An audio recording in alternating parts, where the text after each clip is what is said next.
It's important because most of us do identify with, well, we mightn't identify with the bargaining, or maybe for some of us there's not much shock. I think we all identify though with this back and forth.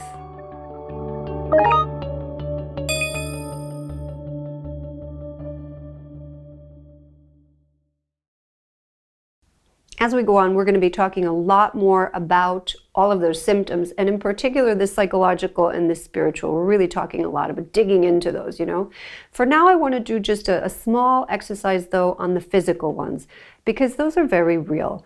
So first of all, take a minute and have a little think about when you experience your grief. Where does it come up and when, right? If you're currently grieving. What are the circumstances when it seems to sort of come up that bit more, right? And when you bring that to mind, can you tune into where that grief shows up in the body, physically? Where do you register it? So sometimes when people feel it coming, there's an anticipation, a little bit of dread, and they might feel like a bit of a nervous stomach because they know it's coming. So the grief is sort of registering in the belly area. For a lot of people, it's a tightness or a fullness or a heavy feeling in the chest. Right? And it's important to register the body registering that. And what do you do when that happens? Do you move quite quickly past it? How do you cope with it is my question. I really think it's important that we understand that we can do simple things with this, that the body is holding big stuff, and it's important that we attend to the body in that. So if that's the tightness in the chest or the choked up feeling in the throat or, that dropping of the stomach, really good to put a hand on that area. Just to touch the body, to let the body know you're registering it, you're minding it, or sometimes to take a deep breath into that part of the body. It's really simple, but it actually really helps. Just a hand on the area, and a deep breath. So now hopefully we have a sense of kind of where that grief shows up and how, and that impact on us, those symptoms. What about the process of it though? Because it is a process. So never mind that big contentious question of, when should it end, which we will tackle later. We'll get to that. But there's a lot of theories that are out there around the process of grief, You've heard a lot of them kind of around stages, stages of grief. So that initial shock or disbelief, our protest at the new reality. No, I won't accept this. I can't accept this.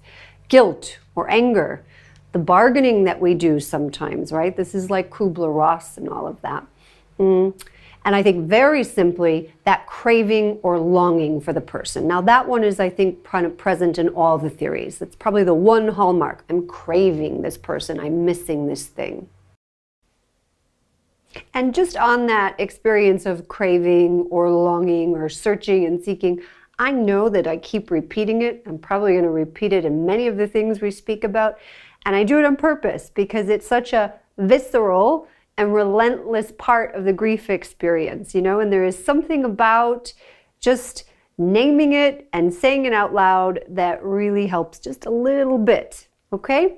Now, the gist of all these stages and all of this, I think, is better probably captured for us in what we call the dual process model, right? What's that?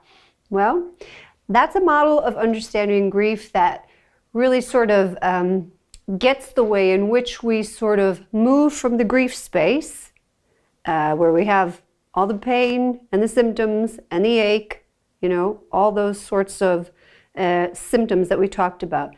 And then we sort of move into what we might call the reconnected space, where we kind of reconnect with life a little bit.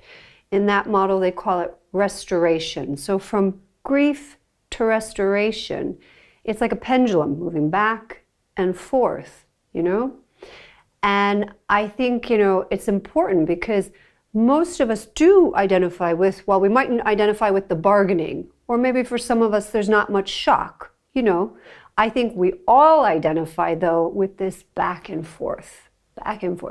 1 minute, it's unbearable, Next minute, I'm kind of feeling normal out of nowhere, 1 minute, I'm so grateful for all the support that I'm receiving, if I'm getting that support. The next minute, I'm pushing everyone away. I'm mad at everybody, right? I can't explain why. One minute, I'm not thinking about my loved one. I'm sort of right here in the moment. And then the next minute, the ache is back. They're all I can think about. One minute, I feel like I belong. I'm a part of the rest of the world, that normal world out there, you know? And the next minute, I'm cast back into some other space where I'll never be connected to that world again. Now, this back and forth is actually the way in which we make sense of the loss. Sometimes I wish people understood this more in relation to their symbolic losses, because those are harder to pin down sometimes, you know. But going back and forth is actually how we come to terms. Some losses feel so big for us that to psychologically take it all in one go would be impossible. How could we? We can only take it in bits, and then we need a break. We need a bit of respite from it. So, you know, that registering the pain and then distracting ourselves, you know, that's okay. That's fine.